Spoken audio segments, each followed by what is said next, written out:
The rain came down in sheets across the alien forest, turning the purple leaves black in the fading light. HFY crouched behind a fallen log, her breath fogging up the inside of her helmet. She had been watching the cave entrance for 6 hours now, and her entire body ached from staying so still. HFY, we need to head back to camp. Jiwoo's voice crackled in her earpiece. The storm is getting worse. She pressed the button on her collar to respond. Just another hour, please. The adults left 3 hours ago. They have to come back soon. From somewhere behind her, she heard Yuna sigh over the comm link. The adults might not come back until tomorrow. These things hunt for days sometimes. HFY knew Yuna was right, but she could not help herself. For 3 weeks, their team had been studying the Vrath, and this was the first time they had found a den. The Vrath were the most dangerous predators on this planet, maybe in this entire sector of space. They stood 12 feet tall when they reared up on their hind legs. Their 6 limbs ended in claws as long as kitchen knives.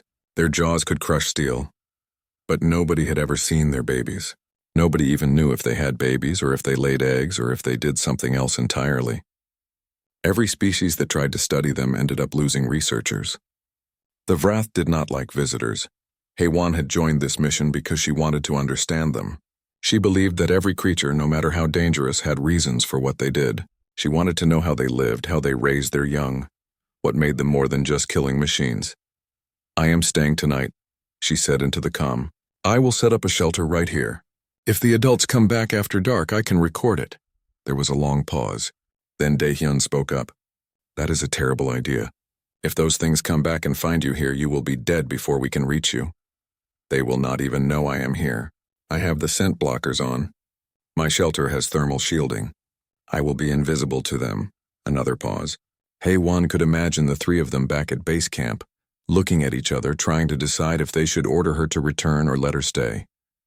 Finally, Yuna spoke. Fine, but you check in every 2 hours. If you miss even one check-in, we are coming to get you. Understood? Understood. Thank you. HFY allowed herself a small smile. She pulled her pack closer and began setting up her shelter. It was a small dome, barely big enough for one person to lie down in. The material was thin but strong, designed to blend in with the environment. Once she sealed herself inside, it would mask her heat signature and muffle any sound she made. She worked quickly as the rain poured down. Her hands were steady despite the cold. This was what she had trained for. This was why she had spent 6 years studying xenobiology. Why she had left Earth and traveled to the edge of known space. By the time full darkness fell, she was sealed inside her shelter with her recording equipment set up.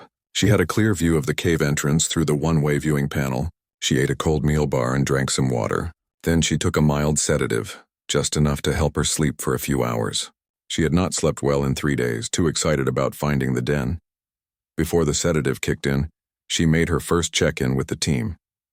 Everything was quiet. The rain had stopped. The alien forest was full of strange sounds, but none of them sounded like 12-foot predators returning home. HFY closed her eyes and let herself drift off. She dreamed of Earth, of her family, of the ocean where she had grown up. In her dreams, she was swimming, surrounded by warm water and soft light. She did not know that something was watching her shelter. She did not know that her scent blockers, designed for adult Vrath, meant nothing to the creatures that were approaching. She did not know that there was a second entrance to the den, a small hidden tunnel that opened up just 30 meters from where she slept. In the darkness, 7 small shapes emerged from that tunnel. They were low to the ground, moving on all 6 limbs. Each one was about the size of a large dog, but they moved with a grace that no dog ever had. Their scales gleamed faintly in the starlight. Their eyes reflected silver when they turned their heads. The youngest was curious about the strange object in the clearing. It smelled interesting, warm, safe, like something deep in their instincts told them they should trust. The oldest was more cautious, but hunger and cold drove them forward. Their parents had been gone for too long. They were scared and alone and looking for anything that felt like home. One of them chirped softly. Another answered. They moved closer to HFY's shelter, sniffing at the edges. Inside, HFY slept deeply. The sedative had done its work. Her breathing was slow and steady. Her heart beat in a rhythm that she would never have guessed was the same rhythm as a mother Vrath's heart. The cubs could not see through the shelter, but they could hear that heartbeat. They could feel the warmth coming from inside. One of them pawed at the entrance seal. The material was tough, but it was not designed to keep out determined claws. The seal popped open with a soft hiss. 7 pairs of silver eyes peered into the darkness of the shelter. 7 noses sniffed the warm air. 7 young predators, each weighing 25 to 30 pounds, each equipped with teeth and claws that could already tear through flesh, looked at the sleeping human, and then one by one, they crawled inside. The smallest one went first, squeezing through the opening and padding over to where HFY lay curled on her side. It sniffed her face, her hair, her neck. Then it curled up against her stomach, its scales cool against her warm skin. The next 2 followed, draping themselves across her legs. Their weight was significant but not painful. They settled in, already falling asleep. The 4th and 5th cubs claimed her back and her side, molding themselves to her shape. The 6th wedged itself between her arm and her body. The largest cub, the one who had been most cautious, watched from the entrance for a long moment. Then it too crawled inside, taking up the last bit of space near her head. Its breath was warm on her cheek. Its claws were retracted, but she would feel them in the morning, resting gently against her shoulder. By the time all 7 had settled, HFY was completely buried. 200 pounds of scaled, clawed, fanged baby predators surrounded her, on her, draped over every part of her. They felt safe for the first time in days. They felt warm. They felt like they had found what they were looking for. Outside the shelter, the alien stars wheeled overhead.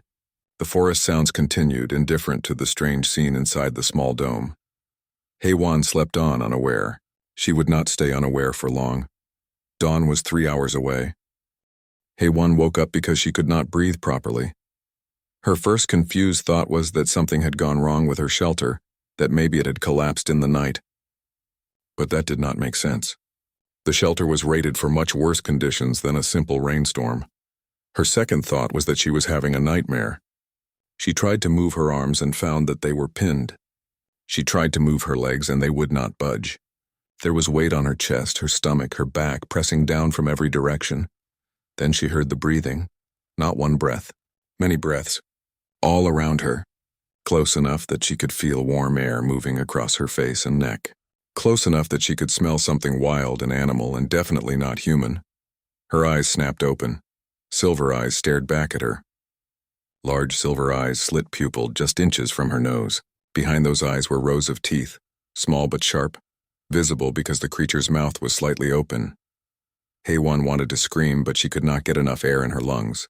The weight on her chest was too heavy. She tried to stay calm, tried to remember her training. Panic would only make things worse.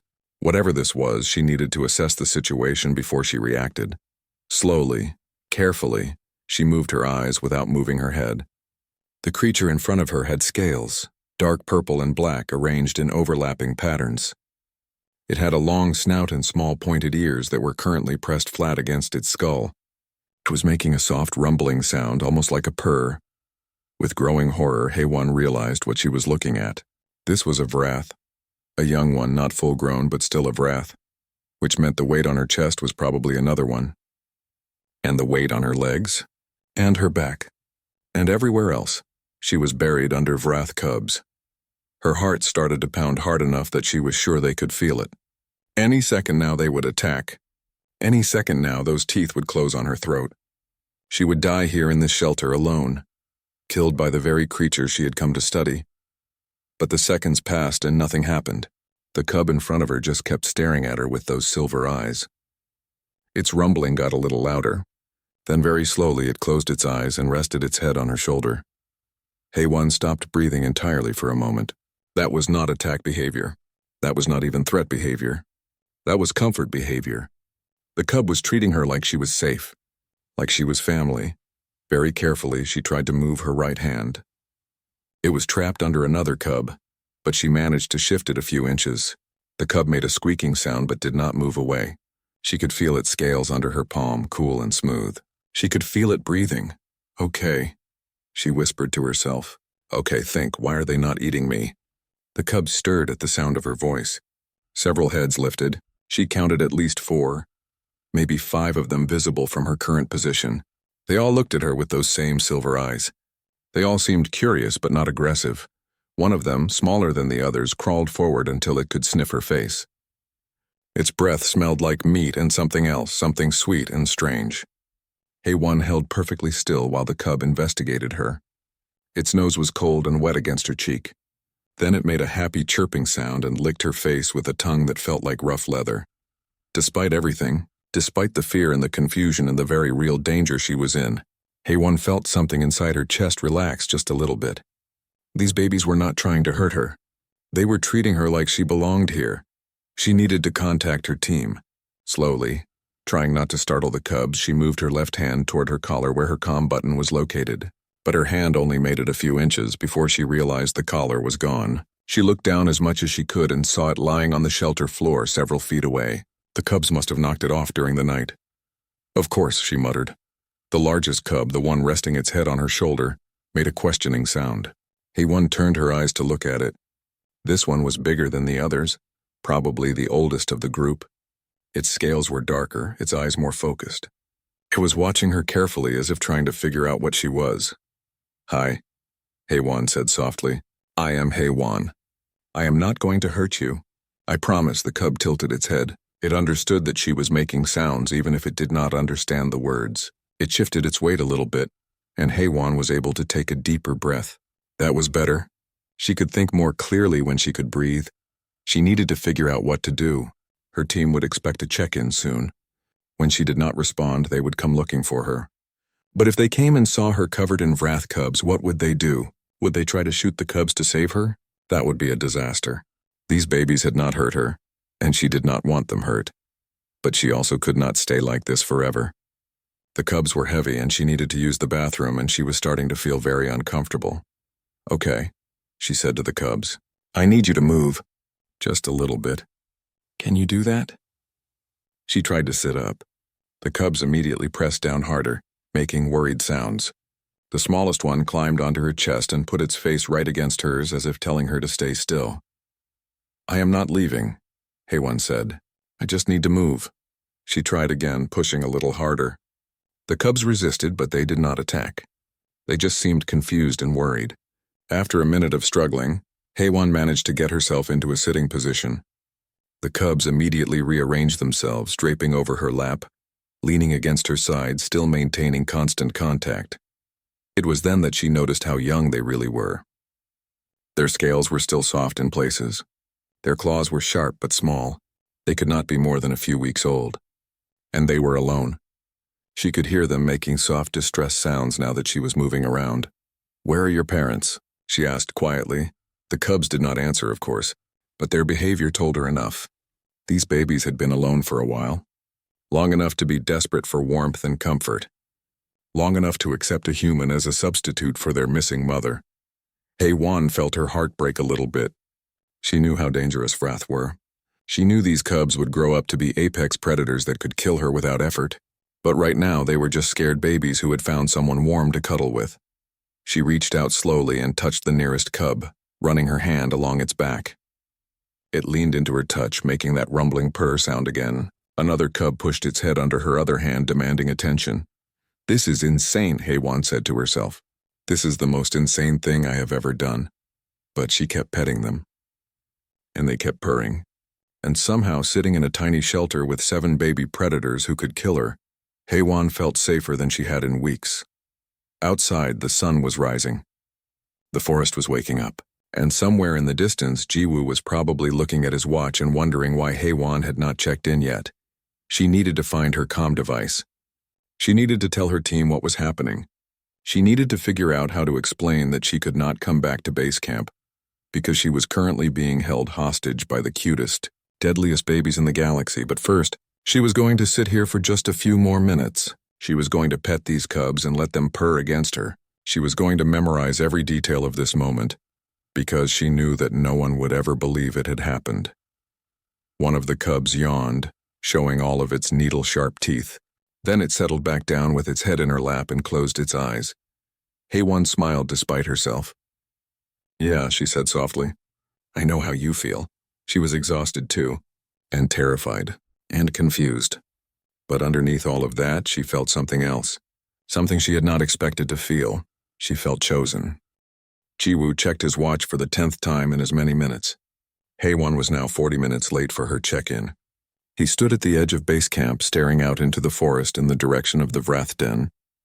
The morning sun was painting everything in shades of orange and gold, but he could not appreciate the beauty. He was too worried. Still nothing?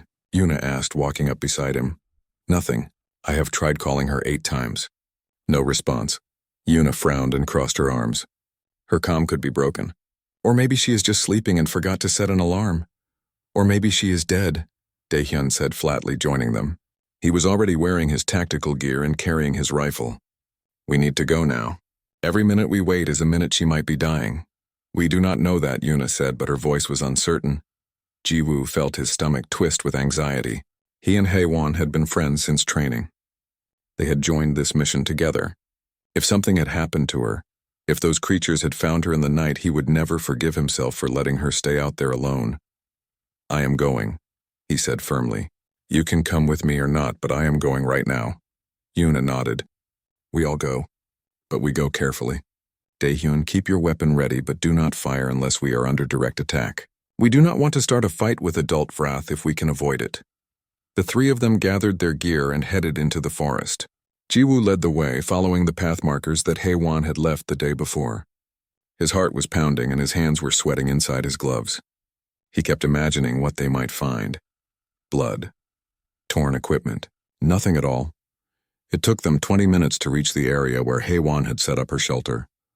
Jiwoo saw it immediately, the small dome still standing in the clearing. There was no obvious damage. No signs of a struggle. That was good, right? That had to be good. Haewon, he called out. Haewon, can you hear me? No response. He moved closer, with Yuna and Daehyun flanking him. His hand moved to the door seal of the shelter. Wait, Daehyun said suddenly. Do you hear that? They all stopped and listened. There were sounds coming from inside the shelter. Soft sounds, breathing, movement, and something else. A rumbling, purring sound that made Jiwoo's blood run cold. That is not human, Daehyun whispered, raising his rifle. Do not shoot, Jiwoo hissed. Haewon might be in there. That is exactly why I have my weapon ready, Daehyun shot back. Yuna held up her hand for silence. Then she activated her helmet's thermal imaging. Her eyes went wide behind her visor. There are multiple heat signatures in there. 7, maybe 8, and one of them is human-sized. Haewon, Jiwoo breathed. He moved toward the entrance, but Yuna grabbed his arm. Slowly, she warned. Whatever is in there with her, we do not want to startle it. Jiwoo nodded and carefully reached for the entrance seal. His hands were shaking. He pulled it open just a crack and peered inside. What he saw made his brain stop working for a solid 5 seconds. Haewon was sitting up inside the shelter, very much alive. She was covered in Wrath cubs. They were everywhere, draped over her legs, curled against her sides, one even resting with its head on her shoulder. And she was petting them. Actually petting them like they were puppies instead of baby apex predators. When she saw Jiwoo's face appear in the opening, she gave him a weak smile and raised one finger to her lips in a shushing gesture. Jiwoo stumbled backward, unable to process what he had just seen. She is alive, he managed to say. She is alive and she is covered in baby Wrath and she wants us to be quiet. What? Daehyun pushed forward to look. His reaction was even more dramatic. He actually dropped his rifle in shock. What in the name of Earth's oceans is happening in there? Yuna looked next. Her expression went from worry to confusion to something that might have been scientific fascination. Those are cubs. I did not even know Wrath had cubs. Nobody has ever documented Wrath cubs before. Should we shoot them? Daehyun asked, picking up his rifle again. No. Haewon's voice came from inside the shelter, urgent but quiet. Do not shoot them. They are not hurting me. They are sitting on you, Jiwoo pointed out, his voice a bit higher than normal. Yes, but they are not eating me. That is the important part. Yuna activated her comm to speak directly to Haewon. Are you injured? Can you move? I am not injured. I can move a little bit, but they do not want me to leave. Every time I try to stand up, they push me back down. Because they want to eat you, Daehyun said. No, because they have adopted me or something. I know it sounds crazy, but I have been observing their behavior all morning. They are treating me like I am part of their pack. Jiwoo looked at Yuna. Is that even possible? Yuna was already pulling up data on her tablet. There are some Earth animals that will adopt other species when they are young enough. Puppies raised with kittens, that sort of thing. But this is different. These are apex predators. They should not be capable of this kind of behavior with an alien species. Well, they are doing it anyway, HFY said, and I need you to not do anything that would make them feel threatened. No sudden movements, no loud noises, and absolutely no weapons pointed at them. Daehyun reluctantly lowered his rifle. How long have they been with you? Since sometime during the night. I woke up around dawn and they were already here. That was 4 hours ago, 4 hours. Jiwoo felt dizzy. HFY had been trapped under baby predators for 4 hours and she was acting like it was a normal Tuesday. We need to get you out of there, he said. I agree. But how? If you try to pull me out, they might attack. If I try to leave, they stop me. And if their parents come back and find all of us here, we are all dead. That was a very good point. Jiwoo looked at Yuna. What do we do? Yuna was thinking hard, her eyes moving rapidly as she worked through the problem. We could try to lure them away with food. Young predators are usually very food-motivated. I tried that, HFY said. I tossed a protein bar outside the shelter. They ignored it completely. They do not want food. They want me. Maybe we could sedate them, Daehyun suggested. 7 fast-moving targets in a confined space while HFY is in the middle of them. Too risky, Yuna said. They stood there in silence, 3 highly trained researchers completely stumped by a pack of babies. Then HFY spoke up again. I have an idea. What if I do not leave? What if I stay here and we study this? This is unprecedented. Nobody has ever been this close to Wrath Cubs. Nobody has ever documented their behavior. This is the opportunity of a lifetime. This is insanity, Jiwoo said. You want to stay trapped under baby predators for science? I am not trapped. I am adopted. Daehyun made a strangled sound. They are going to grow up and eat you. Not if I am part of their pack. Look, I know this sounds crazy, but think about it. If we can understand how they form social bonds, how they recognize pack members, we could revolutionize how we interact with predator species. This could change everything. Yuna was nodding slowly. She is right. The data we could gather from this would be invaluable, but it is also incredibly dangerous. Everything worth doing is dangerous, HFY said. Jiwoo wanted to argue, but he knew that tone in her voice. HFY had made up her mind. When she made up her mind, there was no changing it. He had learned that the hard way over the years. Fine, he said, throwing his hands up. You stay with the baby death machines. But I am staying nearby. We set up a monitoring camp right here. If anything goes wrong, if they show even a hint of aggression, we pull you out immediately. Understood? Understood. Thank you, Jiwoo. One of the cubs poked its head out of the shelter, curious about all the voices. It looked at Jiwoo with those big silver eyes and made a chirping sound. Despite everything, despite his fear and his worry, Jiwoo felt his heart melt a little bit. It was actually kind of cute in a terrifying sort of way. Okay, Yuna said, pulling herself together. New plan. We establish a monitoring station here. We contact the Research Council and inform them of the situation. We document everything, and we prepare evacuation protocols in case the adults return. And we name them, HFY added. What? All 3 of them said at the same time. We name the cubs. If I am going to be living with them, I need to call them something. Jiwoo looked at Daehyun. Daehyun looked at Yuna. Yuna looked back at the shelter where HFY was sitting calmly with 7 baby predators. This is the weirdest day of my life, Jiwoo said. Mine too, Daehyun agreed. But they got to work setting up the monitoring station. Because that was what you did when your friend got adopted by alien predators. You stayed nearby and you hoped for the best. 3 days had passed since the cubs claimed HFY, and the small clearing had transformed into a full research station. Equipment and supplies were scattered around the area in organized chaos. Cameras on tripods pointed at the shelter from multiple angles, recording everything. Jiwoo had even managed to install a camera inside the shelter, mounted high enough that the cubs could not reach it. HFY had settled into a routine with the 7 babies.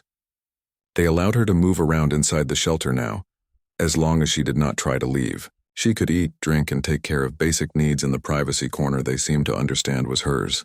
But whenever she tried to step outside, they would block her way, making distressed sounds until she sat back down. Then they would pile on her again, content. She had named them all. The largest one, the one who seemed to be the leader, She called Hanul the smallest. Most playful one was Bora. The others were Minho, Isol, Kyung, Nari, and Daesum. She had spent hours watching them play, fight, sleep, and interact. She had filled 3 notebooks with observations, but naming them and watching them did not answer the most important question. Why had they chosen her? That question was being discussed right now in a video conference that included Yuna, Jiwoo, Daehyun, and 6 xenobiology experts from different species across the galaxy. Their faces filled the screens that Yuna had set up at the monitoring station. "It makes no biological sense," said one expert, a Thraxian with blue skin and 4 eyes. "Vrath are solitary hunters. They do not form packs. They barely tolerate their own mates. They should not have any instinct to bond with other species, especially not prey species. Humans are not prey for Vrath," Yuna pointed out. "We have never encountered them in a predator-prey relationship. We are completely outside their normal ecosystem." "That should make it worse," another expert said. This one a Calarian whose translator made their voice sound like chimes. "Unknown species should trigger fear or aggression, not acceptance." Jiwoo was monitoring Haiwan's vital signs on his tablet. "Her heart rate and temperature have been stable the entire time. The cubs react when she is stressed. They calm down when she calms down. It is like they are reading her emotional state." "Many pack animals do that," Yuna said. "Earth dogs can sense human emotions. Maybe Vrath have a similar ability. But she is not Vrath," the Thraxian expert said. "No, but maybe she is close enough." Yuna pulled up a new set of data on the shared screen. "We have been analyzing Haiwan's biological readings from the night the cubs found her. Look at this. Her body temperature while sleeping, 37.2 degrees Celsius. Her resting heart rate, 62 beats per minute. Her breathing pattern, deep and steady, 12 breaths per minute." "Those are normal human readings," the Calarian expert said, confused. "Yes. But look at this." Yuna pulled up a second set of data. "These are the readings we have on adult Vrath from other research teams. Body temperature, 37.5 degrees Celsius. Resting heart rate, 60 to 65 beats per minute. Breathing rate, 10 to 14 breaths per minute." There was silence as everyone processed this information. "They are almost identical," Jiwoo said slowly. "Not almost. They are within the margin of error for species variation. When Haiwan is sleeping, she is biologically nearly identical to a resting adult Vrath, at least in the measurements that cubs would be able to sense. But humans and Vrath evolved on completely different worlds," the Thraxian expert protested. "This has to be coincidence." "Maybe," Yuna said. "Or maybe it is convergent evolution. Both humans and Vrath are mammalian. Both are warm-blooded. Both have similar metabolic rates. The conditions that produced humans on Earth might have produced something similar here." Daehyun, who had been quiet during most of the discussion, spoke up. "There is something else. I ran an analysis on the sounds Haiwan makes when she sleeps. She snores a little. Nothing loud, just soft breathing sounds. And," Yuna prompted, "and those sounds include infrasound frequencies, very low below the range of human hearing. The frequency is approximately 18 hertz. More silence. Then one of the experts, who had been quiet until now, made an excited sound. 18 hertz. That is the same frequency that Vrath mothers use to calm their young. It is called the safety call. We documented it in one of the few successful observations of Vrath behavior." Yuna felt excitement surge through her. "So you are saying that when Haiwan sleeps, she accidentally mimics the safety call?" "Not mimics. She produces it naturally. Most mammals produce some infrasound when they breathe deeply. Humans just happen to produce it at the exact frequency that tells Vrath cubs they are safe." Jiwoo laughed, a slightly hysterical sound. "So Haiwan is accidentally pretending to be a Vrath mother and the cubs believe her?" "It is not pretending if she does not know she is doing it," Yuna said. "But essentially, yes. Her body temperature, heart rate, breathing pattern, and the infrasound she produces all combine to convince these cubs that she is safe, that she is family, that she is someone they should trust." "This is incredible," the Calarian expert said. "Do you realize what this means? Humans might be biologically compatible with one of the most dangerous predator species in the known galaxy, completely by accident." "Have any other species shown this compatibility?" Yuna asked. "We would need to test, but based on the biological profiles I have access to, no. Humans seem to be unique in this regard." Daehyun frowned. So what happens when the cubs grow up? Will they still think HFY is family? Nobody had an answer for that. The video conference continued for another hour, with more data analysis and theories, but the basic conclusion remained the same. HFY had accidentally hacked the cubs' instincts, and they had adopted her as part of their pack. When the conference ended, Yuna walked over to HFY's shelter. The cubs were visible through the open entrance piled around her like always. Hanul, the largest, had his head resting on her leg while she typed notes on her tablet. Bora was chewing on her boot, but gently, more play than aggression. HFY, Yuna called softly. Can we talk? HFY looked up and smiled. Of course. Come closer. They are used to you now. Yuna crouched down near the entrance, close enough to talk, but not so close that she would trigger the cubs' protective instincts. We figured out why they chose you. Do you want to know? I heard most of it through the comm. My body accidentally tells them I am safe, right? In very simple terms, yes. You are a biological match for what their instincts expect a mother to be like. HFY looked down at the cubs around her. Minho had woken up and was stretching, all 6 limbs extended, claws flexing. Isel yawned, showing all those needle-sharp teeth. They were getting bigger. In just 3 days, she could see the difference. Soon they would be too big for the shelter. What happens when they grow up? HFY asked quietly. We do not know. Nobody knows. You are the first person to ever be in this situation. I could leave now. We know why it happened. The scientific data is recorded. I could walk away and let them find their real parents or survive on their own. You could, Yuna agreed. But you will not, HFY smiled sadly. No, I will not. Is that stupid? Maybe. Or maybe it is the bravest thing anyone has ever done. Hanul lifted his head and looked at Yuna with those silver eyes. Then he looked at HFY and made a soft questioning sound. HFY reached out and scratched behind his ears in the spot she had learned he liked. He rumbled contentedly and closed his eyes. They trust me, HFY said. They think I will keep them safe. How can I abandon them after that? Their parents might come back. Then I will deal with that when it happens. But right now, these 7 babies need someone, and apparently my biology volunteered me for the job. Yuna nodded. She stood up to leave, then paused. For what it is worth, I think you are doing something amazing. Terrifying, but amazing. Thanks, Yuna.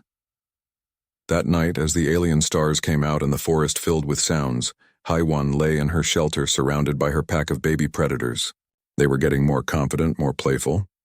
Kyung and Nari had spent an hour wrestling earlier, rolling over each other and making mock fierce sounds. Dasam had brought her a dead lizard-like creature, presenting it proudly like a gift. She was starting to understand them, starting to recognize their different personalities. Hanul was the protector, always watchful. Bora was the troublemaker. Minho was the clever one who figured things out first. Isel was gentle and sweet. Kyung and Nari were inseparable twins. Dasam was the hunter, always practicing his pouncing.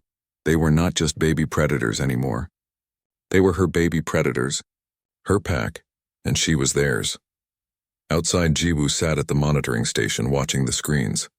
He saw HFY fall asleep with 7 sets of silver eyes closing around her. He saw the cubs settle in, their breathing synchronizing with hers. This is going to end either really well or really badly, he said to himself. But somehow, watching them all sleep peacefully together, he found himself hoping for really well. The alarm started blaring at dawn on the 7th day. Jiwoo was up immediately, his heart pounding. He knew what that alarm meant. The long-range sensors had detected something big moving toward their position. Yuna, Daehyun, he shouted, running to wake the others. They are coming. Yuna emerged from her tent, already reaching for her equipment. How many? 2 signatures. Both large, both moving fast. Jiwoo's hands shook as he pulled up the sensor data on his tablet. They will be here in less than 10 minutes. Daehyun was already in his tactical gear, checking his weapons. We need to evacuate HFY now. She will not leave the cubs, Yuna said. Then we make her leave. I am not letting her die because she got attached to baby monsters. Jiwoo ran to HFY's shelter. The cubs were already agitated, making worried sounds. They could sense something was wrong. Hanul was standing at the entrance, hackles raised, looking out into the forest. HFY, Jiwoo called. The adults are coming. We need to go now. HFY appeared at the entrance, looking pale but determined. I am not leaving them. You have to. Those things will kill you. They might kill all of us if we run. But if I stay, if I show them that their cubs are safe, maybe they will accept me. That is insane, Jiwoo said, but his voice lacked conviction. Everything about this situation was insane. What was one more insane decision? Yuna joined them, her face grim. If you stay, we stay. We are not leaving you alone to face this. No, Haewon said firmly. You three need to get to a safe distance. Set up behind the defensive barrier. If this goes wrong, do not engage. Just document what happens and report back to the Research Council. Haewon, Jiwoo started, but she cut him off. Please, I need to know you're safe. I can focus better if I know you are not in immediate danger. The cubs were making louder sounds now, high-pitched calls that echoed through the forest. They were calling to their parents. Hanul let out a sound that was almost a roar, impressive for something so young. Yuna pulled Jiwoo back. She is right. We cannot help her from here. We set up defensive positions and we record everything. Come on. Jiwoo wanted to argue more, but Daehyun was already pulling him away. They retreated to the monitoring station, which was protected by an energy barrier designed to stop charging predators. It would not hold forever against adult wrath, but it might buy them time to escape. Haewon watched them go, then turned back to the cubs. All 7 of them were pressed against her legs now, scared and excited at the same time. She could feel them trembling. She knelt down and gathered as many as she could into her arms. It is okay, she told them, trying to keep her voice steady. Your parents are coming home. They will keep you safe, but would they keep her safe? That was the question. Adult Wrath had killed experienced hunters from a dozen different species. They showed no mercy to anything they perceived as a threat. And here she was, a human surrounded by their cubs. She could hear them now. Heavy footfalls in the distance, getting closer. The sound of branches breaking. A low rumbling growl that made her bones vibrate. The cubs heard it too, and their calls became frantic. Then she saw them. 2 massive forms emerged from the tree line, and Haewon forgot how to breathe. She had seen images of adult wrath, had studied their measurements and capabilities, but nothing had prepared her for the reality of seeing them in person. They were enormous. 12 feet tall when they stood on their hind limbs, their scaled bodies rippling with muscle, 6 limbs, each ending in claws that could tear through metal, jaws that could crush bone, eyes that glowed red in the morning light. The smaller of the 2, probably the father, stopped at the edge of the clearing. The larger one, the mother, kept coming.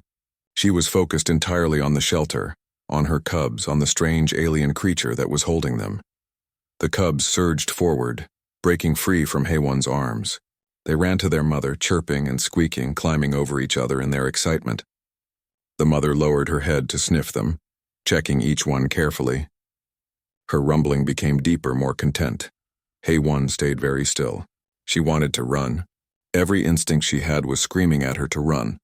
But she knew that would be fatal. Running would trigger the predator's chase instinct. She had to stay calm. She had to trust that the cubs would vouch for her. The mother finished checking her cubs, and then slowly, deliberately, she turned her massive head to look at Haewon. Their eyes met. Red met brown. Predator met prey. Haewon did not look away. She kept her breathing steady, kept her body language non-threatening. She thought about the infrasound, about the way her body accidentally mimicked wrath biology when she was calm. She tried to project safety, acceptance, family. The mother took a step closer, then another. She was so close now that Haewon could feel the heat radiating from her body, could smell the scent of blood and meat on her breath. One swipe of those claws and this would all be over. The cubs were watching, uncertain. Hanul made a soft chirping sound and pressed himself against Haewon's leg. The mother's eyes flicked down to her cub, then back to Haewon. I kept them safe, Haewon said quietly. Her voice shook, but she kept talking. They were alone. They were scared. I did not hurt them. I would never hurt them. The mother probably did not understand the words, but she could hear the tone. She could see how the cubs trusted this strange creature. She could sense that her offspring were healthy, well-fed, content. Slowly, the mother lowered her head until her snout was inches from Haewon's face. Haewon fought every instinct that told her to flinch away. She held still and let the mother sniff her. Let those massive jaws open slightly, close enough that she could see every tooth. Then the mother made a sound. It was a deep rumbling purr, the same sound the cubs made when they were happy. She pulled back slightly and then did something that made Jiwoo gasp from the monitoring station. She lay down. The massive predator lowered herself to the ground just a few feet from Haewon. It was a posture of acceptance, of trust. She was showing that she did not see Haewon as a threat. The father approached then, more cautious. He sniffed Haewon too, circling her slowly. The cubs bounced around him, trying to get his attention. Dasim presented him with a bone she had been chewing on, showing off her prize. Haewon stood frozen, barely daring to breathe. The father completed his circle and then sat down near his mate. He was still watching Haewon carefully, but there was no aggression in his posture. Just curiosity. Hanul pushed his head into Haewon's hand, demanding attention. Without thinking, she started to pet him, running her fingers over his scales. The mother watched this interaction carefully. Haewon met her eyes again and tried to convey what she was feeling. "I am part of their pack now," she said softly, "if you will let me be." The mother tilted her head, considering. Then she made a soft sound, a gentle rumble. It was not an attack sound. It was not a warning. It was almost an invitation. Very slowly, Haewon reached out her hand toward the mother. The massive creature watched the hand approach. Haewon's fingers made contact with scales, and she felt the mother's body heat, felt the raw power contained in that enormous frame.